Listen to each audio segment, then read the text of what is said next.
We live in a society, but let's be honest, some people act like they were raised by wolves. Welcome back to 10-Minute Brackets, the show where we settle the debates tearing your friend group apart, all in less time than it takes to wait for a table at brunch. I'm your host, Ben Lewis, and today we are choosing violence. We aren't debating the best movie or the tastiest snack. We are debating the worst behaviors in human history. It's the Am I the Worst bracket. We've got 8 contenders for the title of Public Enemy number 1. We're talking about the people who recline their seats in economy, the people who watch TikToks on speakerphone, the savages who don't return the shopping cart. We have 8 seeds, 1 winner, and the clock is ticking, so let's find out who the real villain is. Here are your contenders for the absolute worst. And when I say the absolute worst, I mean you see this person, you come in contact with them. We love them all because they're all God's children, but some of them just are the worst, okay? Starting off, how about the guy that reclines his seat on an airplane? We're going to take a look at leaving the shopping cart in the parking lot. And I'm not talking about where shopping carts go. I'm talking about in the parking lot. How about the person that listens to videos on speakerphone in public? Come on, guys. Taking your shoes off on an airplane or in a train, or just when you take your shoes off when riding in a confined vehicle with a friend or family member. Please don't. How about not tipping on takeout or pickup orders? Am I the worst? How about the long distance door hold? I am definitely guilty of this. I'm also definitely guilty of being mad about it. How about saving seats at movies with coats? Or like saving seats at events with coats? And then finally, asking friends to help you move after the age of 30.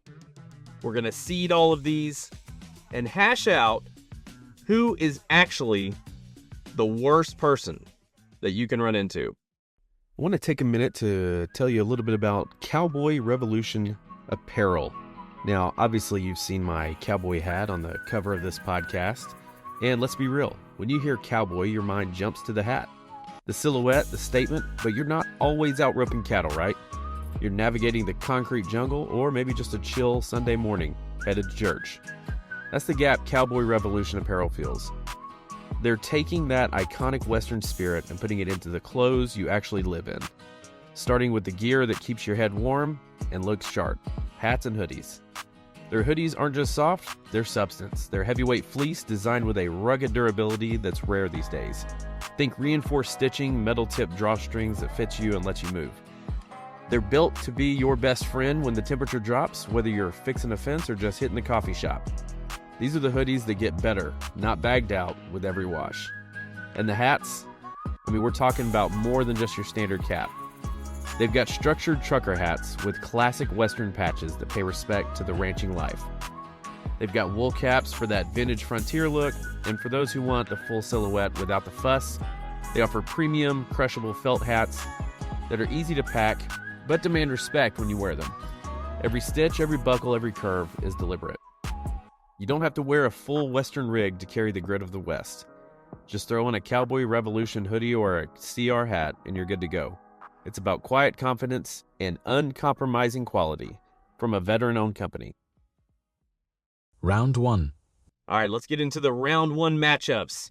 The first contest is going to be person that reclines the seat on the plane versus shoes off in the vehicle. Now, I don't fly a ton. I've actually only flown twice, and it was to one place and back. All right, so I don't have a lot of experience on a plane. I do know that I don't ever want to fly again unless, absolutely necessary or there's a large sum of money involved. But if I was sitting in this plane and somebody would have leaned their seat back, yeah, that's striking me as worst person behavior. So how about the scenario? You're in economy class, you hit the button and lean back 3 inches. Now the defense, if you're somebody that's saying, hey, I recline, well, the button exists for a reason, right? I paid for the seat, I paid for its functions. If the airline didn't want me to recline, they would bolt the seat upright. I have a bad back. I need those 3 inches. I feel like I read that like the worst person. How about the prosecution? Don't recline. So, just because you can doesn't mean you should. Economy pitch is 29 inches. By reclining, you are actively smashing the laptop or knees of the person behind you. And it violates the non-aggression pact of air travel. Come on, it's unwritten rule. Don't be aggressive in air travel.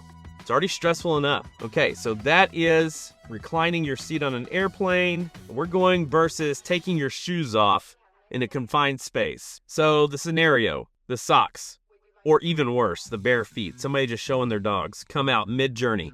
You're in a road trip. I'm going to use road trip for example because I'm in a car more. Or how about I just got my kids back in the car from after playing a basketball game or a baseball game.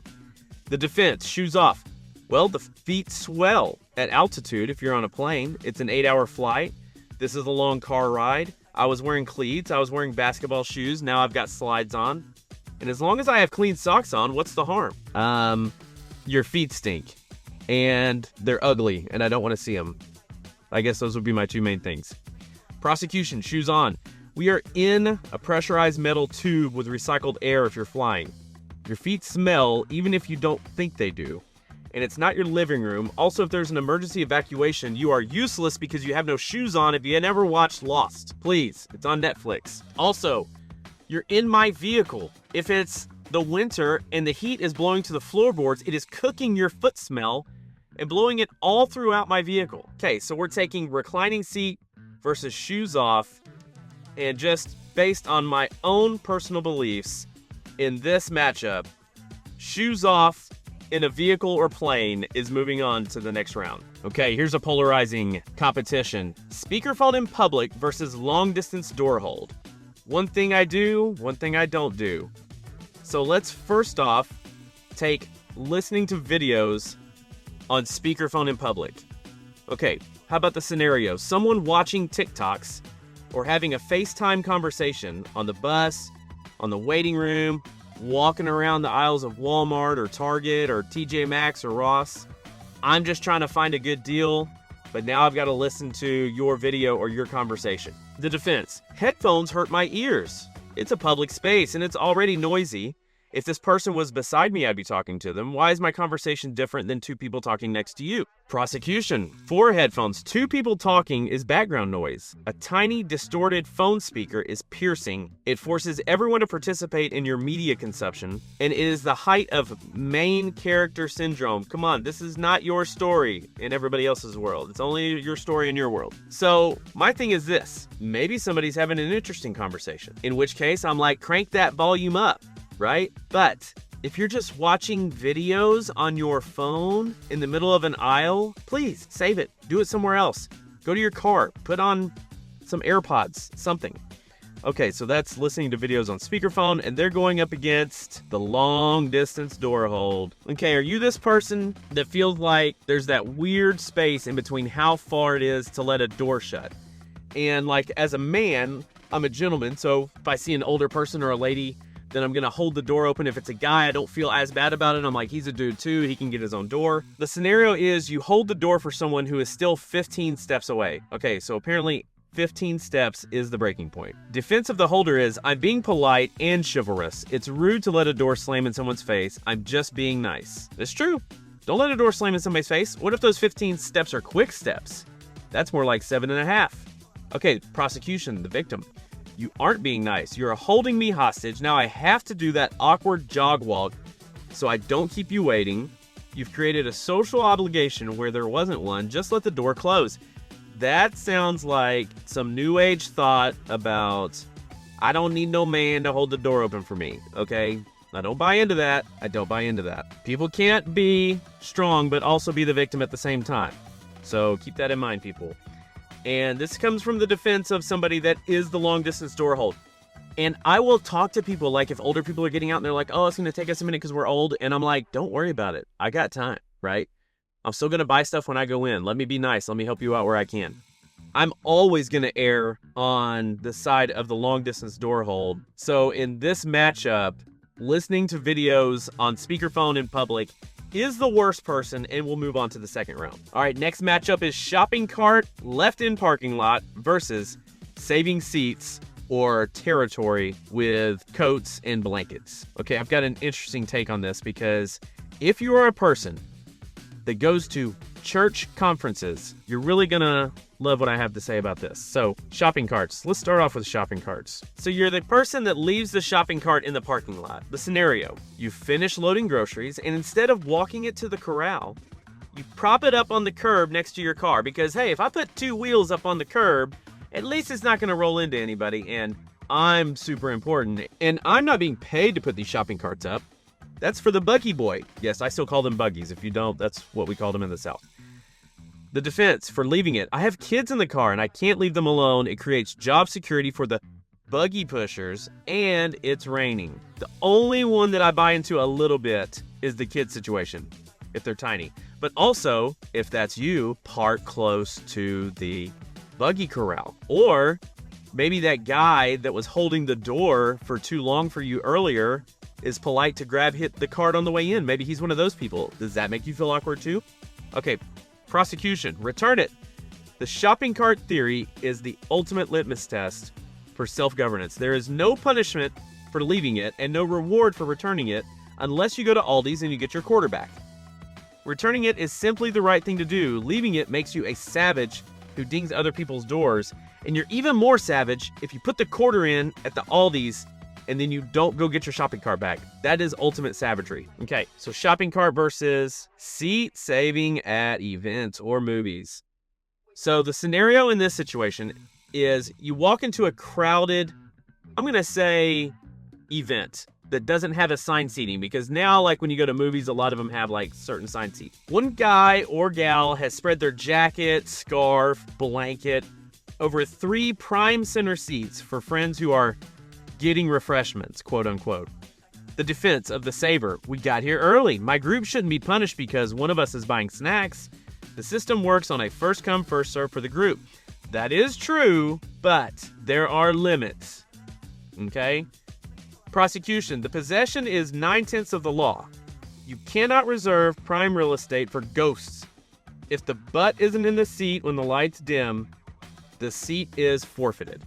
Okay, I saw this more as a volunteer at my church, and we would always have like these big conferences, women's conferences and men's conferences, right? And it didn't matter, people, if it was dudes or ladies. Like, bros, chicks are rushing in, they're flopping out these huge blankets over 8 or 10 seats, and then you've got the guards on either end, right? Guard on left hand, guard on right hand, all right? Why do I know this? Because I had to do it a couple times, okay? So I was protecting seats, but there are limits, okay? My rule of thumb is one person can save 2 seats, the seat on either side of him, okay? So if I need to save 9 seats, then I need 3 people in the section. I think that this is reasonable. Now, if you're the person that is saving 10 seats or like an entire row, please come again. Now, there are extenuating circumstances, like for certain conferences, they were holding like big sections for at-risk youth groups and stuff like that.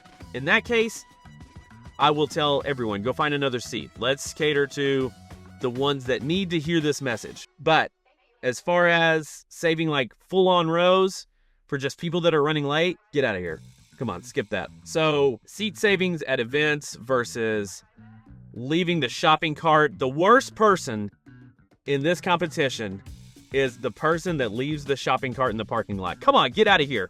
Put your shopping cart up. Okay, now our fourth competition. We have no tip on pickup versus helping move after the age of 30. All right, let's start off with no tip on pickup. Okay, so the scenario is this. You drive to the restaurant, you walk to the counter, grab the bag, and select no tip on the iPad. You select no tip on the point of sale. The defense. Tipping is for service. No one refilled my water or brought my food to my table. I did the work of driving here. Tipping culture is out of control. Okay. Sidebar.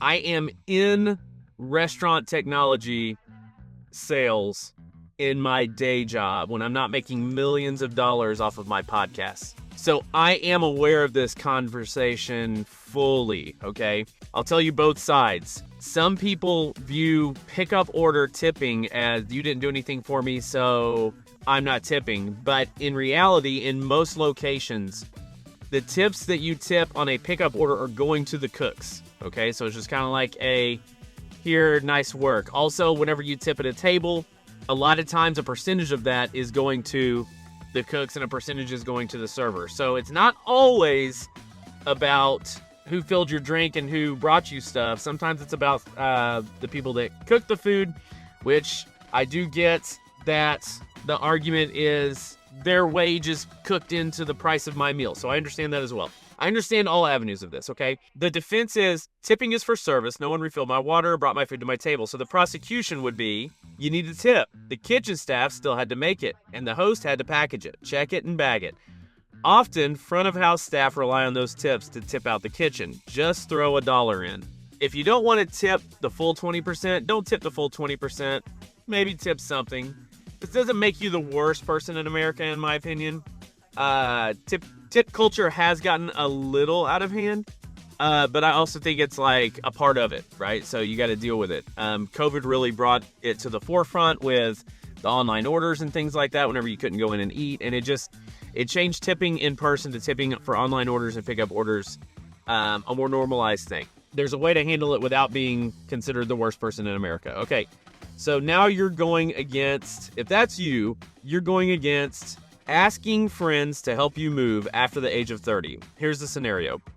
You rent a U-Haul and you ask your buddies to spend Saturday lifting your couch. The defense. Movers cost $500+. We are friends. This is what friends do. I'll provide unlimited pizza and drinks, and it's a bonding experience. We haven't hung out in a long time. Okay? A good argument to make whenever you are not 30. Whenever you're over 30, you're a grown adult man that has a family and you don't get to ask your friends for help anymore. The prosecution is we're in our 30s. We have bad backs and limited free time, or some of us are in our 40s. My Saturday is worth more than a slice of Domino's. If you can afford a new apartment, if you can afford a new house, then you can afford to hire professionals. Don't guilt trip me. Don't do it. I can't do it. Now, here is one rule. If you are going to be this person, you have to be willing to repay it. I have literal friends that I helped move pre-age of 30, that when I reached out that I needed help moving pre-age of 30, it was a ghost town, bro. Nowhere to be found, right? You have to understand as a person that if somebody helps you move, you then owe them a help in return. Period. Period. Doesn't matter if it's Saturday, doesn't matter whatever. Period. You owe them a help. But in this competition, where I've got no tipper on pickup and asking friends to help you move, the worst person in this situation is somebody that's going to ask me to help them move past the age of 30. So going on to the next round is, don't ask me to help move. You're worst. You're the worst. Round 2. All right, now it's time for the second round. In our first second round matchup, we're going to have shoes off in the vehicle versus speakerphone in public. Okay, let's take this to the next level from our initial scenarios. You're in the car with somebody, and I don't care if it's a friend or your child, and they take their shoes off, but then they take their socks off, and then they kick those feet up on the dashboard. Your feet stink. Your feet are ugly. I don't want to see them. I don't want to smell them. Period. There is no scenario where I'm like, this is cool, we can do this. So we've just ratcheted it up, shoes off, to socks off, feet on dashboard. Speakerphone in public. People watching videos in aisles and walking around, yeah, that's annoying, especially if it's like, curse words are inappropriate or stuff like that. Let's take it to the next level. Let's say you're in a public area and you need to use the restroom, right? And so you go in and you see that there's one stall, but the door's shut because somebody's in there. Okay, this happens. This is reality, right? I knew this. I'm a grown-up. So you're waiting on this person to get out of the stall, but then all of a sudden you hear them listening to videos. So at this point, you're starting to think, Are they still using the restroom, or are they just using this as a waiting area to watch videos while I'm out here waiting on him? That's the worst. You got some guy in here watching clips of Dr. Phil, watching videos about Catch Me Outside, how about that? And I'm like, bro, go sit on the curb, go sit in your car. I mean, if you're gonna hide in the bathroom, your wife doesn't care if you hide in the car, I promise. So the worst person in this situation is speakerphone in public going on to the championship round. And in our other second round matchup, we have shopping cart lever versus helping me move. Okay, we're gonna ratchet it up, folks.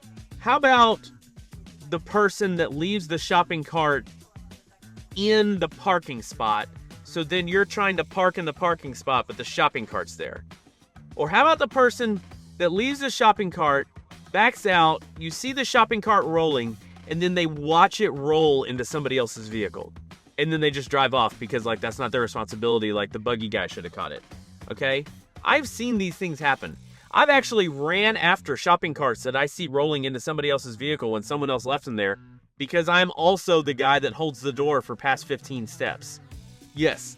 So if you are that person that leaves a shopping cart in a parking spot, you're the worst on that situation, and you're going up against helping move. Helping move past the age of 30, asking a group of people to do it is terrible, okay? But here's the worst. When your buddy calls and says, I need help moving, and I say, okay, you need help moving what day? Saturday. Okay, Saturday sucks, but okay, I'm a nice guy because I hold the door for people, so, and one time you helped me move, so okay, I'll help you move, right? Because I owe him a move, right? It never expires. That never expires, just so you know. If somebody helped you move when you were 19, and they call you at 42, you still owe them, period, okay? But the worst is when they say, yeah, I'll have a group of guys meet me here and we'll get this knocked out in, like, you know, we'll start at 8 a.m., we'll be done by noon. Okay, cool. I guess I can schedule that in, right? Okay, here's the scenario. You wake up and it's like misting, raining a little bit. Oh, man. So now I got to move in the rain. That sucks. Okay? So then you get to the person's house and nothing is packed. Hey, we're just going to throw stuff in boxes and load it up. That sucks. And then here's the kicker. Oh, yeah. Everybody else backed up, so it's just me and you. And I don't have a trailer. So we're just going to load things in the back of my S10 pickup truck. And can we use yours too? And we can just load as much stuff and strap it to the top and scratch your roof? Okay. So yeah. I mean, if we're going shopping cart guy versus asking me to move guy, the worst person in this matchup is going to be asking me to move guy going on to the championship round. Championship round. In our championship matchup of the worst people in America, we have speakerphone in public guy versus helping me move guy. I think I've laid out a pretty good case for both.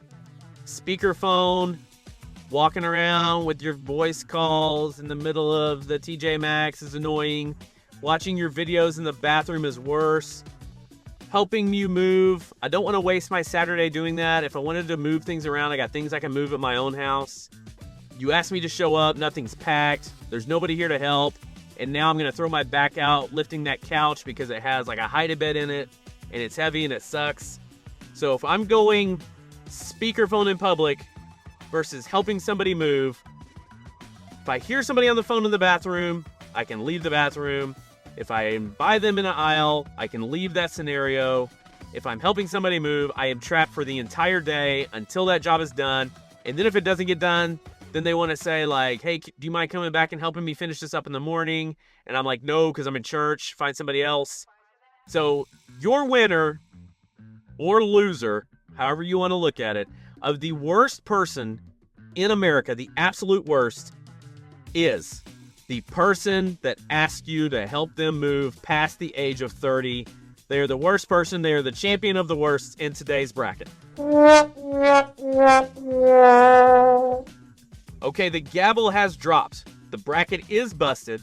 Bridges have been burned. And we officially have crowned our champion of the worst person ever. Ask you for help moving guy past 30 takes the title today. If you do this, please, please take a long look in the mirror. But hey, democracy is messy. If you think I got it wrong, or if you think I'm the worst in America, head on over to my social Let me know. I love to hear your defense. Make sure to hit follow. Make sure to subscribe. Leave a 5-star review. It helps me keep the lights on. I'm Ben Lewis. This has been 10 Minute Brackets. And remember, there can only be one champion.